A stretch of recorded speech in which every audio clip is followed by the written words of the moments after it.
चीन में जिना करने वाले की सजा क्या है।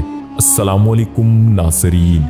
एक दफ़ा बीजिंग शहर के एक मोहल्ले में एक नौउम्र लड़की से जिना बिलजबर का वाक़या पेश आया और मुजरिम रूपोश हो गया। चेयरमैन माओ तक खबर पहुंची। वो खुद मुतासरा लड़की से मिले और उससे पूछा, जब तुमसे ज्यादती की गई तो क्या तुम मर्द के लिए चिल्लाई थी। लड़की ने इस बात में सर हिलाया। चेयरमैन माओ ने उसके सर पर दस्ते शफकत रखा और नरमी से कहा, मेरी बच्ची, क्या तुम उसी कुव्वत के साथ दोबारा चिल्ला सकती हो। लड़की ने कहा, हाँ। माओ के हुक्म पर इनकलाबी गार्ड के कुछ एहलकार निस्फ किलोमीटर के दायरे में खड़े कर दिए गए। इसके बाद लड़की से कहा गया कि पूरी कुव्वत के साथ चीखो। लड़की ने ऐसा ही किया।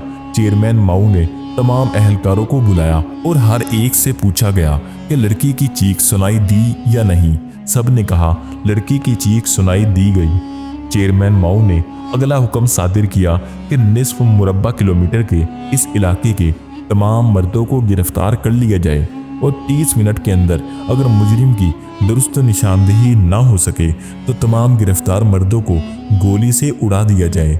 हुक्म की फौरी तामील हुई और दी गई मोहलत को अभी बामुश्किल 10 मिनट ही गुजरे होंगे कि मुजरिम की निशानदेही हो गई और अगले 20 मिनट के अंदर अंदर मुजरिम को पकड़कर चेयरमैन माओ के सामने पेश कर दिया गया।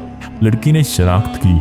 मौके पर फैसला हुआ और मुजरिम का बेजा उड़ा दिया गया। जुर्म से सजा तक का दौरानिया महज 3 घंटों पर मुश्तमिल रहा। इसे कहते हैं फौरी इंसाफ, जिसके बलबूते पर आज चीन कामयाब मुल्कों की फहरिस्त में सबसे नुमाया है।